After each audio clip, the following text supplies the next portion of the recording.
Hey everyone, it's Jonathan Hawkins. Today we're talking about mega open houses. This is episode 1 of Real Advice Real Estate. I'm going to go through the entire show today all by myself so that way I can answer a plethora of questions that have come in regarding mega open houses. What are the strategies that we're using here for our mega open houses? What are some of the examples that I can show you? And what are some of the mistakes that we've made when implementing this strategy? So as we go throughout the episode today, make sure that you're taking notes. If you have questions, definitely ask them, and I will try and get to all of them during this episode. If you are watching this and the live video has already been completed, make sure that you still ask the question and it will get answered. Again, you can ask the question here on this feed, or you can go directly to our Amavi Mastermind group where you can ask questions throughout the entire week. Also, any examples or files or whatnot that I'm talking about, I'm going to upload those in the Amavi Mastermind group. So go Facebook Amavi Mastermind and you will find the group there. It's just going to ask you 3 simple questions: whether or not you're a real estate agent, what city you're located in, and what your favorite food is. So I'm super excited to talk about mega open houses. If you can hear me, I know that we have quite a few people that have already jumped on, and I do see you. Make sure that you leave a comment so that way I know that the sound is good. There were a couple of comments last week. I went back and they said that they couldn't hear me. So if you can hear me loud and clear, make sure that you leave a comment, please, so that way I know that you can hear me. I see you, Fred, String, Simmons, Bashkar. Hello, Jason, Nicolette, Lorena. It is good to see you. Again, Tony, Brandon, any and everybody that is on this, if you can hear me loud and clear, please leave a comment so that way I know that you can hear me. Again, our main platform is on Facebook. It's directly on my Facebook page, Jonathan Hawkins Estates. So make sure that you are here on Facebook. For my Instagram peeps, you're looking over on the left. You are behind the scenes throughout the entire show. So if you have questions, post them. I'll try to answer them for my Instagram peeps, but our show is going on Facebook Live. And again, today we are talking about mega open houses. And what is a mega open house? Hey, Jennifer, good to see you. Thanks for the comment.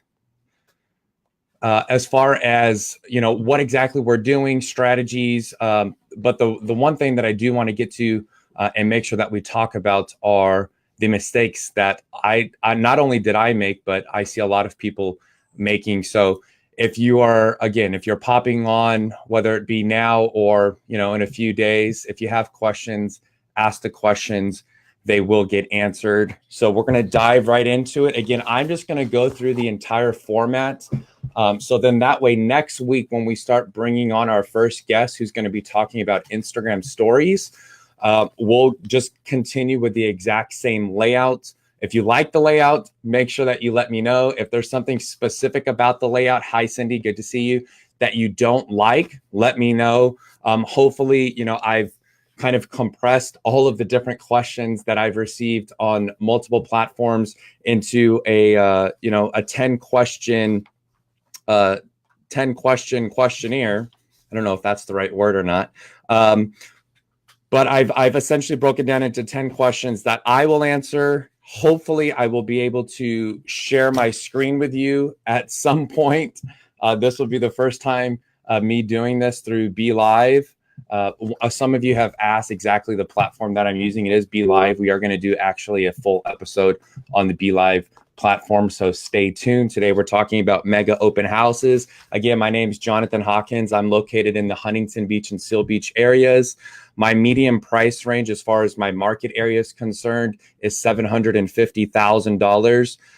And there was already 3 questions, so we only have 10. It's not going to take that long. But the strategy that we're talking about today is mega open houses, and how we're using that in conjunction with social media, how we're using that in conjunction with tons of different things. Because again, what we like to do here, and what I am constantly saying, is do common things uncommonly. So an open house is a prime example of something that is done commonly, by the majority of agents, and it's up to you to decide whether or not you wanted to do it uncommon, so that way you can have a drastic impact on your business. As far as mega open houses are concerned, when I did this study, which was on May 14th, so this was a few months ago, when I did this one study on mega open houses, I can already track back over $221,000 worth of gross commission back to this specific strategy. So for people that are saying that the open houses don't work, I don't like doing open houses, I'm just sitting there for 3 hours, 4 hours, and nothing is happening, you're probably doing something wrong. And if you're just standing there with your cell phone, just hoping and begging and praying that these mysterious buyers and sellers are going to show up to your open house, they're probably not. And it's probably a little too late at that point to start blasting social media, updates and whatnot to get your friends and family there.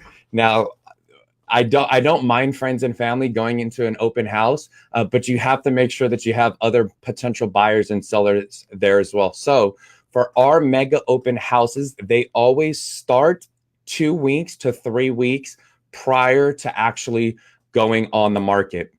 What I mean by that is when we sign an actual listing, we have a specific checklist, and I am going to try and get my screen flipped around here so that way we can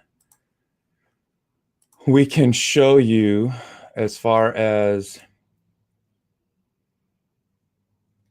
what our checklist looks like. Again, I'll post it directly in the actual Amavi Mastermind group.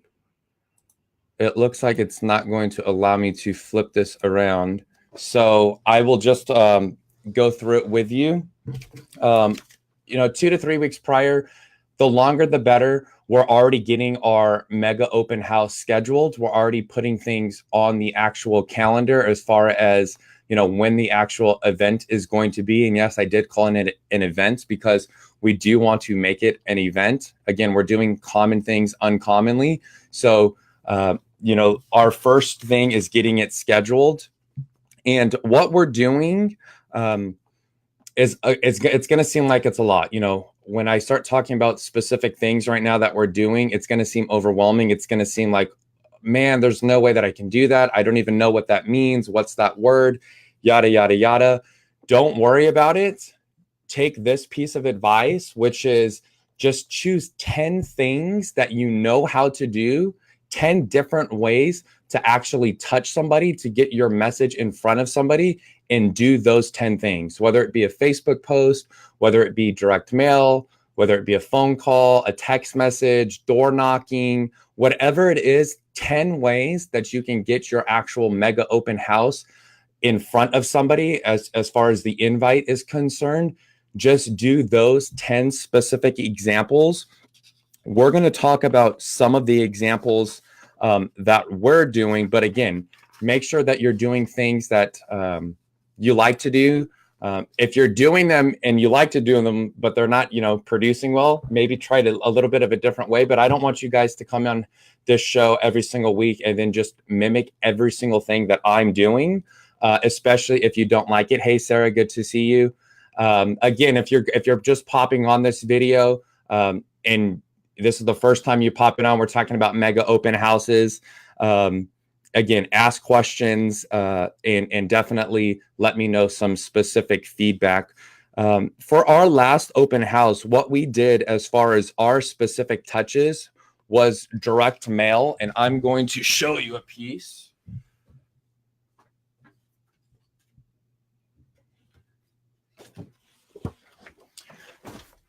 So since I can't flip the screen around, I will show you a piece. So as far as direct mail is concerned, the average agent is doing something similar to this, which is a just listed postcard. As you can see, this is a phenomenal postcard. We have a phenomenal local company that can also help you guys out if you guys are interested as far as direct mail and postcards and whatnot.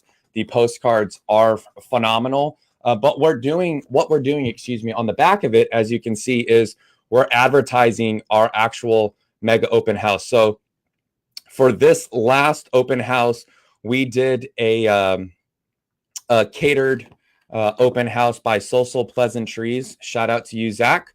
And what we did for that one was a catered grilled cheese truck. I will say, no matter what you do, as far as all of the different things that you're going to do at your open house, I would think that the most important one for us has been food. Food has opened up conversations. It's, really just taken that barrier down as far as what the typical open house is like, which is somebody walk into an open house, they see an agent, the agent's probably on their cell phone, put the cell phone in the pocket, they instantly try to ask questions of the person just wants to see the house, they walk around, the agent tries to get them to sign in, they leave, and nothing happens. When somebody is walking into our open house, when we can tell them the first thing is, hi, my name is Jonathan, take a look around the house, and we also have food for you, then instantly it's like, whoa, this guy is actually giving me something, and I'm actually giving them something that they want, which is food. So, one of my big piece of advices for this episode is, as far as catering is concerned, one of the mistakes that we made in the very beginning when it came to catering was we just kept going with the same company and the same type of food. And it was good in the beginning until everybody just basically thought that we were going to have this specific type of food from this specific company. And it was nothing wrong with the company. It was nothing wrong with the food. It was, we were just getting into a routine of doing the exact same thing over and over. And what we did I would say about 4 open houses ago is we actually partnered with a local restaurant that was specific to that community. All of the neighbors knew this this restaurant. All of the neighbors were, very familiar with this specific restaurant. And so what we did is we brought in a local company and we used them for catering. So it was very easy for us when we were talking with all the neighbors who are potential sellers again, that, hey, come on down to, 123 Main Street. We're going to have X company. Well, instantly they already knew what that company was. So instantly they started talking about, oh, I was just there, last week for lunch, or, hey, we had a happy hour a few days ago or whatnot. And instantly I was able to have a conversation with them due to the fact that it was local. So whatever that might be for you, whether it's a local donut shop, whether it's, a local Mexican restaurant, a local coffee shop, it doesn't necessarily have to be, a full course meal. Whatever your budget, can withstand, I would definitely look into the local companies. But one of the mistakes that we have made before as well, and we make it a lot, is we usually order too much food. So, most people are not going to an open house expecting that they're going to eat a meal. So they're probably not going to show up starving to eat a meal, which means that they're probably not going to eat that much food at your open house. So when you're, getting your open houses catered, just look into appetizers, look into, small bites that they can eat, that they can feel comfortable with, and that, it's not too overwhelming for them, because we have learned that the hard way. So if there's any questions as far as catering is concerned, again, I think that that's one of, if not the most important things at the actual open house. So as far as catering is concerned, if you have questions, again, just post them and I will get them answered. But this was just one example of one of the pieces that we did, as far as, me telling you, you need to choose 10 specific ways to touch somebody. So that was direct mail. Although a lot of people think that direct mail is old, or whatever words that they're using to describe direct mail still works if you're doing it correctly, if your message is clear, if you've got phenomenal photography on your actual direct mail. Again, don't just send the common postcard. Don't just go on Google and get the the template for the direct mail piece, print that out and have that sent.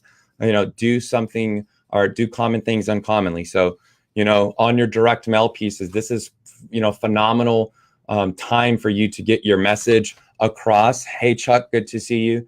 This is phenomenal time for you to get your message across. As far as landing pages and pixels and all of these other things that we're going to talk about on future episodes, this is a phenomenal way for you to get your message in front of somebody and for them to go back onto a specific landing page, a squeeze page, and then have all of these other marketing things going on. Because remember, just because they come into the open house one time doesn't mean that we're not going to continue to market to them. So that's one of the examples. I'm going to be posting pictures of some of the others, since I was unfortunately not able to screen share with you, which we will somehow get that fixed. But some of the other examples that we do are Instagram posts.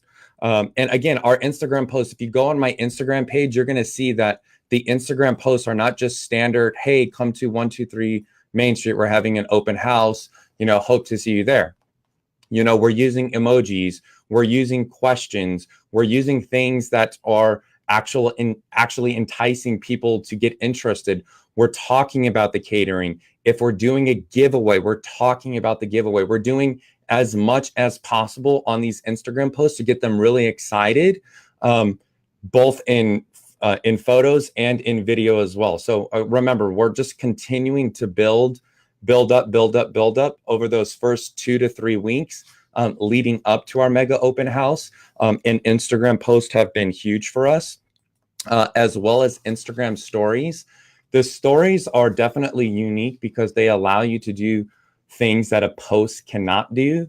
For example, a poll. So you can, run a poll asking, your specific audience whether or not they're living in their dream house, and then what you do is you go back 24 hours later and you go into your Instagram stories archives and you just look at that poll and see the answers. And if you see, specific people that are answering no, and that they're in this specific community, then that's a phenomenal opportunity for you to reach out. Hey, I saw that, you said that you're not living in your dream house.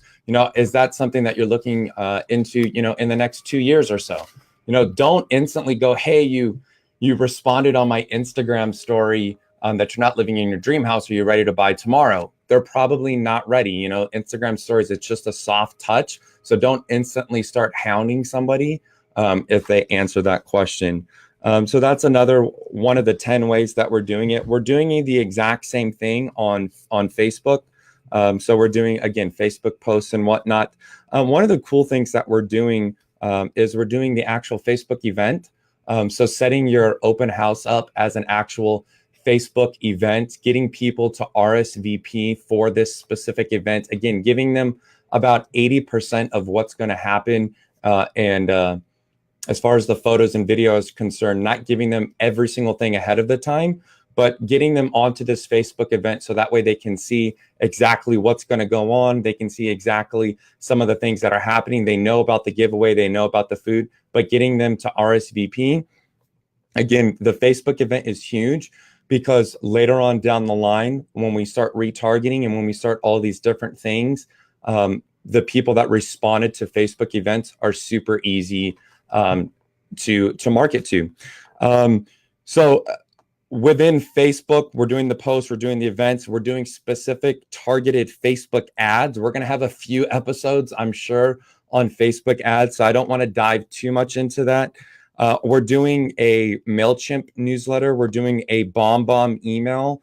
In the body of the BombBomb email, not only am I saying, hey, I'm letting you know about an open house at 123 Main Street this coming Saturday from 1 to 4, but we're also embedding our listing video within the BombBomb email. So again, they can just see some of the exact things that they're going to see at the house, but not seeing too much. So BombBomb has been huge for us. And then there's tons of different things that we've done as far as slide dial broadcast.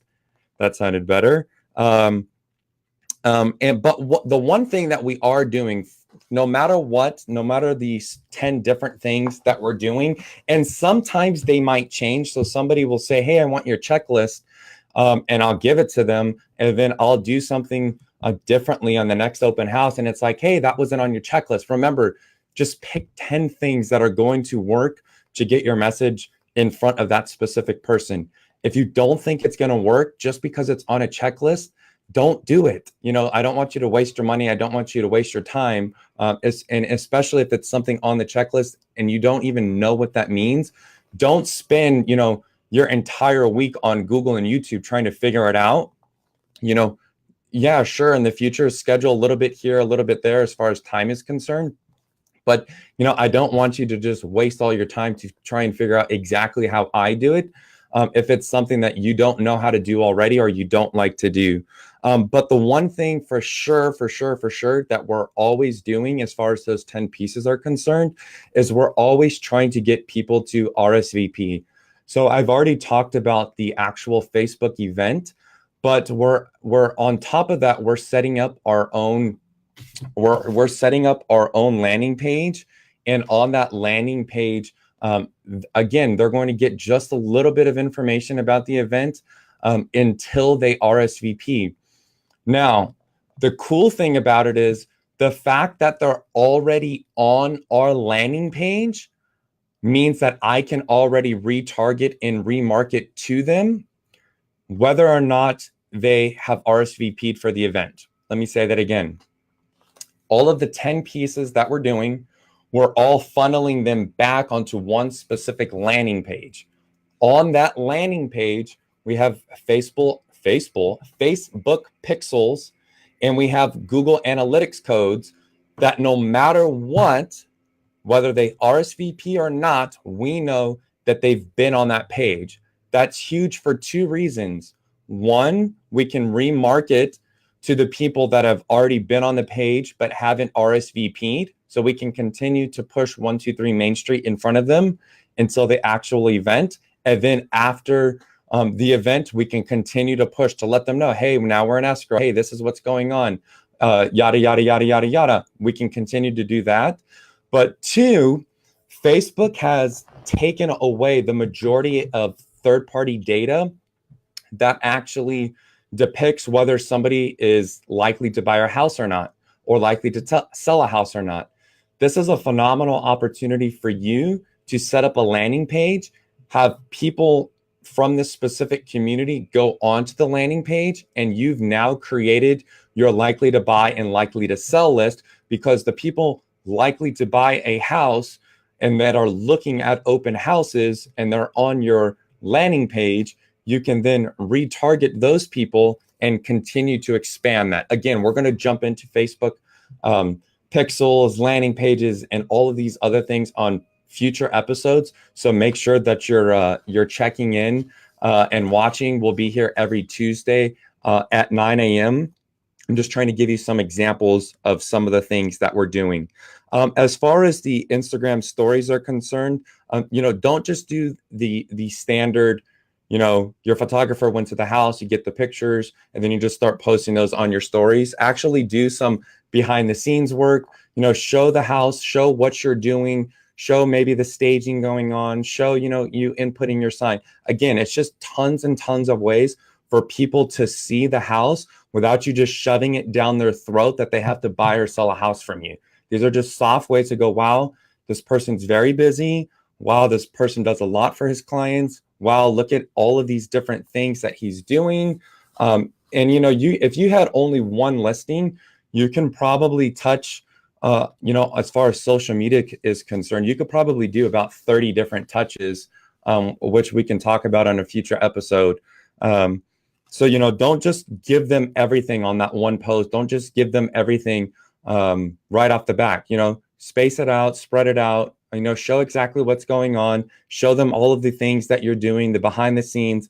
If you're, at the marketing office and you're, getting postcards prepared and whatnot, show those specific things, because those are the, the potential sellers that are seeing these specific examples. When you go into a listing presentation and you talk about marketing, they're going to see, they're going to have already seen all these specific things that you're doing. So you did all of the, the things necessary to get people to the open house. I talked about catering as one of the huge things to do at the open house. The second that we like to do is a giveaway. The giveaway can be something super easy as maybe a gift card to that specific catering company, or it can be something very far and pricey as an iPad. We like to do the iPad because people that, that's what people like. So, if you walk into an open house and they say, here's food and here's a way for you to win an iPad, it's very easy for us to talk to them. It's very easy for them to open up to us.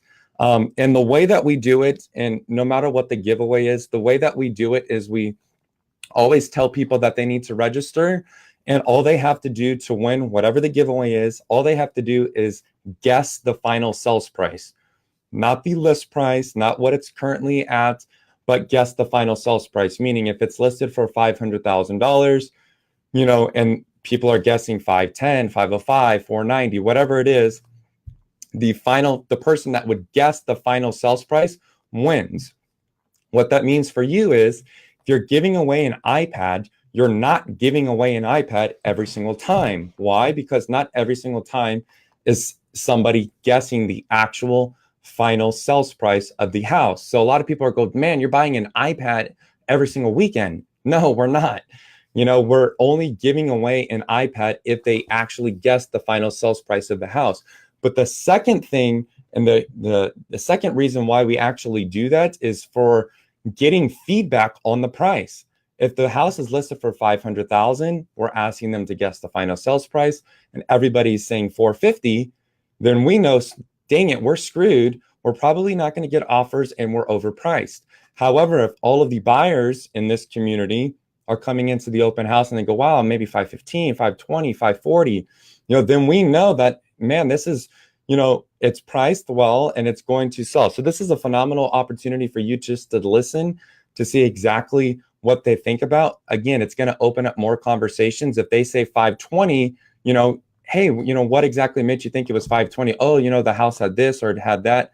And take that feedback, so that way your future marketing efforts, you can, put that specific feedback into that. So the giveaway has been huge at the open house. And again, if you go onto the Amavi mastermind group page, which I'm going to put here on the screen now. If you go onto the actual page, which is a group on Facebook, I will put this checklist there, and I will show you the updated one because we just updated it a few days ago.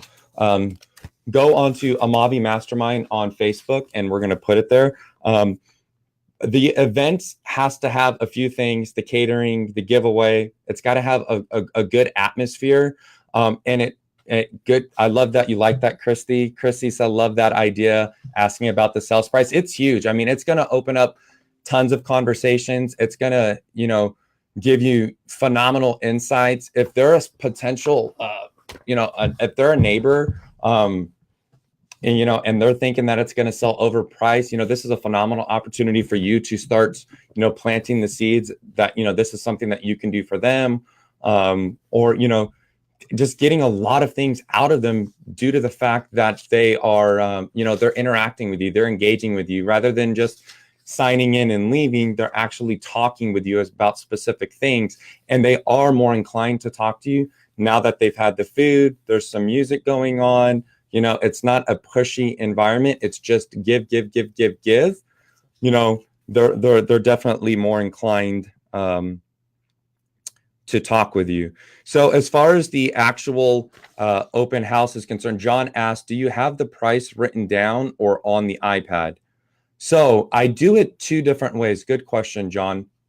What I do is, on my actual iPad, I have a BombBomb form that has already been set up. Again, we're going to go into BombBomb on a future episode, but I have a BombBomb form set up so somebody can easily type their name, their email, their phone, and then the final sales price. Again, the reason that they're inputting their name, phone, and email is because if they win the iPad, we have to be able to contact them. So they're no longer thinking, oh, give him my name, my email, my phone, and he's just going to spam me. They're now thinking, oh, give him my name, my phone, and my email, so that way if I win this iPad, he can contact me. So we get everybody to register at our open houses, because it's very easy to do when you say that, hey, register to win an iPad.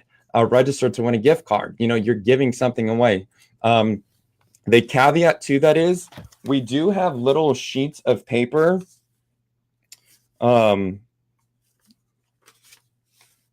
We do have sheets of paper that we like to do as well. And we got this from James Suarez. Shout out to you, James, in LA. He showed us what they're doing as far as their paper sign-ins. And their paper sign-ins look like this. Again, it's a little bit different than the common sign-in, which is name, email, phone. Are you working with a lender? Are you pre-approved? What are you pre-approved for? Can I have your social security number and show me your passport? You know, we're not asking for all of that. What we're asking is for their name, email, and phone, whether or not they'd like a market report, whether or not they'd like an analysis of their actual house, when they're planning to buy, and the final sales price. And now, first off, you go, man, that's a lot of stuff that you're asking. What we always do is we hand them the specific paper and we say, hey, while you're walking around the house, we're giving away an iPad today. All you have to do is guess the final sales price, which is here at the bottom of guess the final sales price. So while you're walking, you know, fill this out and then drop it here in the fishbowl or bucket or whatever you have before you leave. This is the backup that we have. If the iPad's not working, we have this. Or if, you know, if somebody's not tech savvy or they don't want to use the iPad or they're just really ignoring us, we just hand this to them with a pen. So we literally just have the pen with here and we just hand it to them and we just tell them while they're walking around, you know, to fill this out with the final sales price. We don't tell them, hey, on this, it also asks if you want a market activity report of the area, whether you know, we just talk about the final sales price and they fill out the rest. We've never had anybody not fill every single thing out on these forms, again, because we're just asking them to guess the final sales price. They're the ones who are giving us all of the additional information. So great question, John. I'm glad you asked it. If there's any more questions, now would be the time to answer or ask them, because I'm going to be wrapping up here. If this is confusing, if this is overwhelming, if this is, we need to spend more time on this, leave those comments again. And what I'll do is I'll bring another agent on that's also using this strategy, and we can see exactly what they are doing or not doing. Maybe they say it in a different way that resonates with you. Make sure that you leave a comment if you're not completely understanding what's going on. The good thing about this is on my Facebook page, after we're finished here, the video will stay on the page. Hit play, hit pause, hit rewind, go back, take notes. I know that I sometimes talk fast, so go back. The video is there for you to watch, play, tag a friend, do whatever you need to do on this specific video. Carrie asked, can you post a copy of that form? I will post an example of the BombBomb form in the Amavi Mastermind group. So if you are in the group, phenomenal, you will see it today. If not, it's very easy to join. Just go to Facebook, type in Amavi Mastermind. I'm just writing to send that BombBomb form. And we will make sure that you get in it. So you did all the anticipation. You had a phenomenal turnout at the open house. Now what? What we like to do, and it's very risky, is all of our mega open houses have one thing in common. And that one thing is that the open house is the only time that that specific person or agent is going to see the house. We do it for one and one reason only. If we can get every single person in there on one specific day during one set time frame, we have more people. When we have more people and the majority of people are talking about the final sales price of the actual house, what it is doing is it is also being heard by the other potential buyers, by the other agents, by the sellers. And what it's doing is, since everybody's talking about sales price, sales price, sales price, it's leading to tons of different conversations. But what it's doing is, for those actual buyers who are interested in 123 Main Street, it's showing them that, wow, John Doe and Jane Doe were also interested. They thought it was going to be 510. Man, I thought it was going to be 515. Should we go to 520? What are your thoughts? Oh man, did you just hear that person? They just submitted their guess and they're thinking 525. Man, this is like our dream house. We have to get this. What do we do? And what it's really doing now at this point is it's building up that sense of urgency. It's building up everything that a salesperson is actually hired to do. And it's doing it in a phenomenal way. So we're only allowing people to come into our open houses usually on Saturday between 1 to 4. Somebody calls me on Friday, hey, I want to see the house. We tell them phenomenal. We'll see Saturday between 1 to 4. If they continue and continue, Saturday 1 to 4. If they cannot make Saturday 1 to 4, they were not probably going to buy that house anyways. If it is something that they saw online and they were vaguely interested in the house, and if they cannot make it to their dream house, then they're probably not going to buy the house. Now, if the person is adamant on, I have to see it, this is my dream house, I've got a doctor's appointment at 2 o'clock, it's not going to work, and they're push, we'll make exceptions. But if they're just one time, hey, 1 to 4 is not going to work for me, I can come at 6. Hey, I'll see you between 1 to 4 and Saturday. That's the only time that we're going to be open. Long and behold, at 3 o'clock, they come strolling in. And again, the reason that we want them there between 1 to 4 and one specific set time is because we want all of those people there at one time. And we want people to see people coming in, people coming out, because that's going to get offers for us. So follow-up is huge. Obviously, follow-up is huge. I'm not going to go big into follow-up, but follow-up is huge. What we're doing as far as instantly, anybody who's registering on our bomb that night, they're getting a thank you from me for coming to the open house. Again, just another way to do things differently rather than just sending the email. We're sending a video message to them. And then the following Monday morning, we're actually giving them a phone call. We don't want to bug them Saturday night, Sunday morning. They're probably not going to talk to us anyway. So we just do a soft video. Hey, it's Jonathan Hawkins. I just wanted to say thank you for coming out to the open house, 123 Main Street. I'm going to be giving you a call on Monday. I look forward to talking to you then. So what it's doing is it's already setting you up for giving them a call on Monday. So when you call on Monday, it's another easy conversation to have. Hey, it's Jonathan Hawkins. I'm calling you like I said I would. And then you go into your conversation rather than calling them Monday out of the blue. Who the heck is this? That's not going on.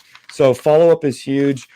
We can, do tons and tons of questions about follow-up. I'm sure there's tons of questions about the open house. If you have those specific questions, now's the time to ask them. I'm just scrolling back through all of these specific comments and questions that I got. Again, it was great to see. Wow, we had tons of people. Jill, Robin, Johnny, John, Michelle, Tanya, Natasha, Jean, Robin, Elizabeth, Mike, Angela, Stacy, Javier, Rosa, Carlos. I mean, there's tons of people on both platforms. Thank you so much for tuning in. If you're watching this video and you're watching it throughout the week, definitely leave a comment, but more so go to our Mavi Mastermind group, follow us, ask questions. We're going to post all of our specific examples in the group. Sarah asked, do you allow other agents to win the iPad if they guess the price? I've never had an agent actually ask me whether or not they can guess the price. But the type of person I am, I would allow them to guess. I want to be the agent that's not the egotistical, very hard to work with agent. I want agents to know that I'm friendly, that I'm going to communicate well with them, that, this is not going to be I want to win type scenario. So yeah, definitely if an agent wanted to guess, that would be a phenomenal way for me to build that relationship with them. So, whether they win or not, in the future, maybe if I'm submitting an offer on their listing, they're going to go, hey, that's the guy that actually, was allowing me to input their iPad giveaway. So yeah, I would definitely allow an agent to guess if they wanted to guess. It's been great talking with you. Again, you can follow me at Jonathan Hawkins Estates here on Facebook and on Instagram as well. If you have any questions, make sure that you post them in the comments. Next week, we are going to be diving in with a special guest, talking slightly about Instagram stories. And the only reason I say slightly is because there's so much to talk about. So we look forward to seeing you next Tuesday, 9 a.m. Pacific time. If you have questions, post them. Until then, I'll see you next Tuesday.